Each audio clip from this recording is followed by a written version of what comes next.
وہب قلبی، اور مجھے قسم کھا کے بتائیے گا یہاں کہ جس جوان کی شادی ہوئی ہو 17 دن پہلے اور وہ کرسچن ہو عیسائی ہو، 17 دن ہوئے تھے خالی شادی کو، اور زیارت کرانے لے گیا بیوی کو، عیسائی ہے، عیسائی شادی کر کے آ رہا ہے، 25 سال ایج ہوگی، 21 سال 22 سال 23 سال 25 سال، اس سے نیچے کا ہے، وہب قلبی کی زیارت کو 17 دن شادی ہوئی، بیوی بڑی خوبصورت ہے، جوان بڑا خوبصورت ہے، بیوی بڑی پڑھی لکھی ہے، بڑا سمجھدار ہے، دلوں میں تمنا لیے ہوئے ہے، آرزو لیے ہوئے ہے، لمبی زندگی جیئیں گے، اچھی فیملی تیار کریں گے، نیک مومن بنائیں گے، پورے ذہن میں ارمان ہے۔ آپ کے ذرا اپنے پہ سوچ کے دیکھیے، آپ کو کتنے ارمان ہوتے ہیں؟ جن کی شادی نہیں ان کو شادی کا ارمان، اور جن کی ہو گئی ان کو مرنے کا ارمان ہے۔ بلکہ میں نے تو یہاں تک سنا، قبلہ موت سے ڈر نہیں لگتا تھا جب تک جوان تھا، لیکن جیسے بیوی گھر میں آ گئی اب مجھے موت سے ڈر لگنے لگا، کیونکہ سوچتا ہوں میرے بعد اس کا، میرے بچوں کا کیا ہوگا۔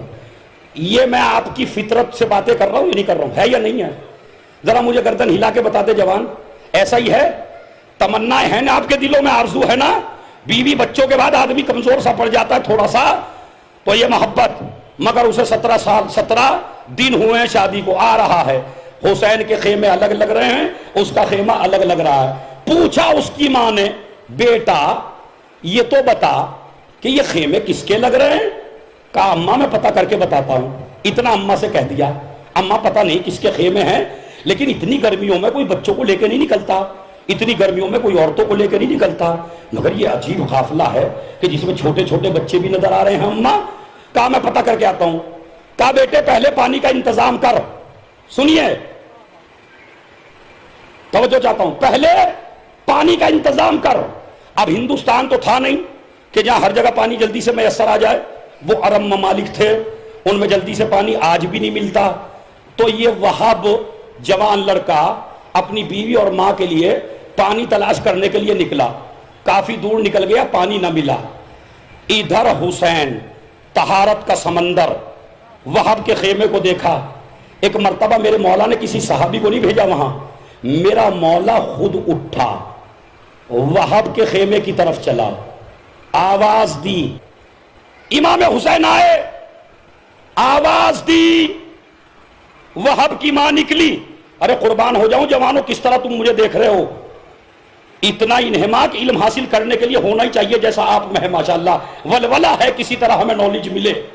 تو سنیے، امام گئے، ماں نکلی، ماں کہتی ہے وہاب کی، ایسا لگا جیسے آسمان سے عیسیٰ اتر کے آ گئے،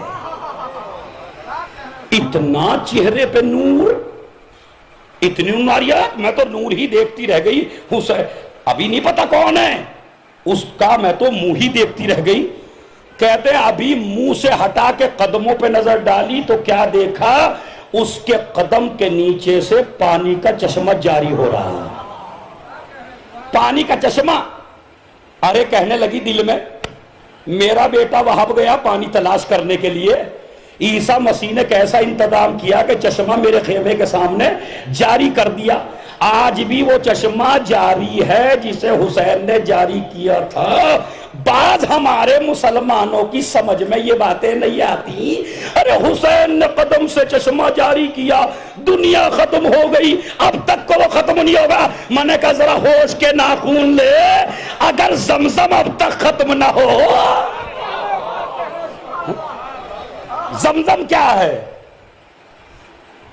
اسماعیل کی ایڑیاں رگڑنے کی وجہ سے چشمہ پیدا ہو تو جاری رہے، اور وارث اسماعیل کے قدم سے چشمہ جاری ہو، چشمہ جاری ہو گیا۔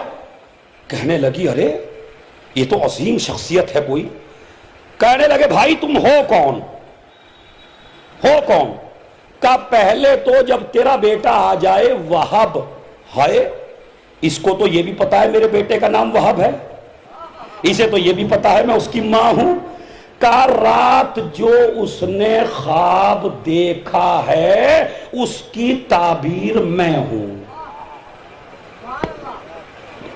خدا کی قسم رات جو خواب وہب نے دیکھا ہے.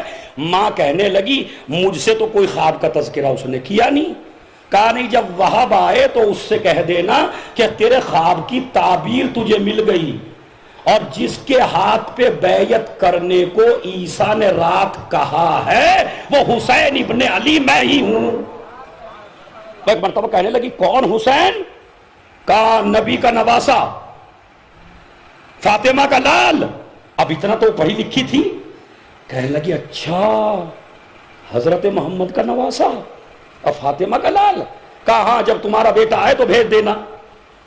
ادھر بیٹا آیا، سنیے 17 دن ہوئے کل شادی کو. بیٹا آیا، اماں پانی نہیں ملا. ارے بیٹا تجھے پانی کی کیا ضرورت ہے، تیرے خیمے کے سامنے تو چشمہ جاری ہے.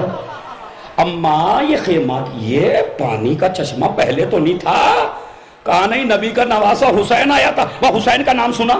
ارے اماں میں جلدی میں چلا گیا تھا صبح، رات میں نے خواب دیکھا جیسے عیسیٰ پیغمبر اکرم کو ساتھ لے کے آئے، علی ساتھ ہیں، حسن ساتھ ہیں، حسین ساتھ ہیں. اور عیسیٰ نے کہا میرا کلمہ پڑھ کے نجات ملنے والی نہیں ہے جب تک حسین کے ہاتھ پہ بیعت نہیں کرے گا.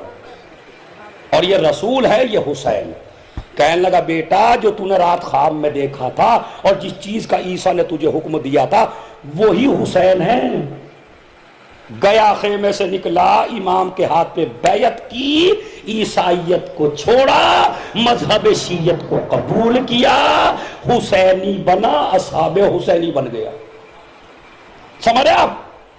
یہ جوانوں تم جو 9 محرم میں مجلس سننے آئے ہو، آئیڈیل بناؤ اپنا وہب قلبی کو کہ جب بھی ظالم اور مظلوم کی لڑائی ہوگی ظالم کو چھوڑ دیں گے، مظلوم کی مدد کریں گے تو وہب قلبی بن جائیں گے. اگر بیوی کو دیکھتا بچوں بس وقت ہو گیا ہے جلدی سے ختم کرتا ہوں. کربلا آ گئی، عاشور کا دن آ گیا. ماں کہنے لگی بیٹے تیری شادی نئی نئی ہوئی ہے اور بیوی کے حقوق گردن پہ ہوتے ہیں میں جانتی ہوں، اور بیوی کی تمنا ہوتی ہے ہمیشہ سہاگن رہے، اور تمنا ہوتی ہے میرا شوہر میرے ساتھ رہے. لیکن بیٹا میں تجھے ایک بات کہتی ہوں. کہا اماں کیا بات بتائیے. کہا بیٹا مجھے فاطمہ سے شرمندہ نہ کرنا، مجھے فاطمہ سے شرمندہ نہ کرنا. بیٹے بیوی کے کہے میں آ کے حسین کو نہ چھوڑنا، چلے نہ جانا. نہیں اماں کیسی باتیں کرتی ہو آپ، میں نے مذہب قبول کر لیا ہے، مجھے عیسیٰ نے حکم دیا ہے، میری بیوی مجھے روک بھی نہیں رہی ہے. اماں عاشور کا دن آ گیا، سب کی قربانیاں ہو رہی ہیں. مادر وہب کہتی ہے کہ بیٹا تو کب جائے گا؟ کہا اماں ٹھیک ہے جاتا ہوں. مولا سے اجازت لی. میرا مولا بڑا رویا. کہنے لگے یہ تیرے زندگی گزارنے کے دن ہیں، اے جوان اپنی بیگم کو لے کے کہیں دور چلا جا جہاں میرے استغاثے کی آواز بات، جا اپنی اچھی زندگی گزار. میں نے تیرا اسلام قبول کر لیا، اگر تو مجھے چھوڑ کے بھی چلا گیا اپنی بیوی کے ساتھ تو بھی حسین وعدہ کرتا ہے تجھے جنت دلائے گا، تیری عمر مرنے کی نہیں ہے. کہتا ہے نہیں مولا کیسی باتیں کرتے ہیں، 1000 مرتبہ اللہ زندگی دے تو بھی آپ پہ قربان کروں گا میرے مولا. ایک مرتبہ سنیے کیا کہتا ہے مقتل کہ گیا اور اجازت لی، ماں سے الوداع کہی، بیوی کے پاس چلا گیا اندر. بیوی سے کچھ راز و نیاز ہو رہا ہے. ابھی راز و نیاز ہو رہا تھا کہ ایک مرتبہ ماں نے چیخ کے کہا بیٹا بیوی کے کہے میں نہ آنا. بیوی کو لے کے ساتھ نکلا. اماں روک نہیں رہی ہے. کہا کیا بات ہے؟ اماں اس کا بھی حق ہے. کہا کیا کہہ رہی ہے؟ کہا پہلے شہادت سے پہلے مجھے حسین کے پاس لے کے چل. اماں میں اسے اپنے آقا سے ملا کے لا رہا ہوں، مجھے نہیں پتا آج آپ کتنے آنسو بہا کے جائیں گے. کہ ایک مرتبہ کہا اماں میں حسین سے ملا کے لاتا ہوں آقا سے. لے کے چلا بیوی کو. مولا میری بیوی نے اجازت دے دی کہ میں آپ کے قدموں میں اپنی جان قربان کر دوں، لیکن مولا ایک خواہش کی ہے میری بیوی نے۔ کہا کیا؟ کہا وہاب جب تم مر جاؤ گے تو میرا کوئی وارث نہیں رہے گا، میرا کوئی دیکھ بھال کرنے والا نہیں رہے گا، کہیں یزید کی فوج میری بے حرمتی نہ کرے تو مجھے اتنی اجازت دلوا دو کہ زینب کے خیمے میں مجھے رکھوا دو تاکہ میری بے پردگی نہ ہو سکے۔ ارے جوانوں مجھے نہیں پتا آپ سمجھے نہیں سمجھے، میرا مولا رو کے کہنے لگا ارے وہاں، ارے میری بہن زینب دیار با دیار، میری بہن زینب کو دیار بدیار پھرایا جائے گا، اس کے سر پہ بھی چادر نہیں چھوڑی جائے گی، سر پہ نیزہ مار کے چادر چھین لی جائے گی۔ کہا دوسری بات ہے مولا اس سے کہیے جنت میں میرے بغیر قدم نہ رکھے، جنت کے دروازے پہ کھڑا رہے۔ یہی ہوا کہ جب اس جوان کو شادی شدہ کو قتل کیا تو ظالموں نے ماں کے سامنے بے دردی سے گلا کاٹا اور گلا کاٹ کے ماں کی طرف پھینکا۔ کروڑوں سلام ہوا ایسی ماں کے اوپر۔ ایک مرتبہ ماں نے جوان بچے کا سر اٹھایا، اٹھا کے بوسہ دیا، بوسہ دے کے یزیدیوں کی طرف پھینک دیا۔ جو ہم حسین پہ صدقہ کر دیتے ہیں وہ واپس نہیں لیتے۔ زوجہ سے یہ منظر دیکھا نہ گیا، اپنے شوہر کے لاشے پہ رونے لگی۔ شمر کا غلام آیا، ایک گرز ایسا مارا، یہ زوجہ بھی شہید ہو گئی۔ میرے مولا نے کہا ارے وہاب، ارے تیرا وعدہ پورا ہو گیا۔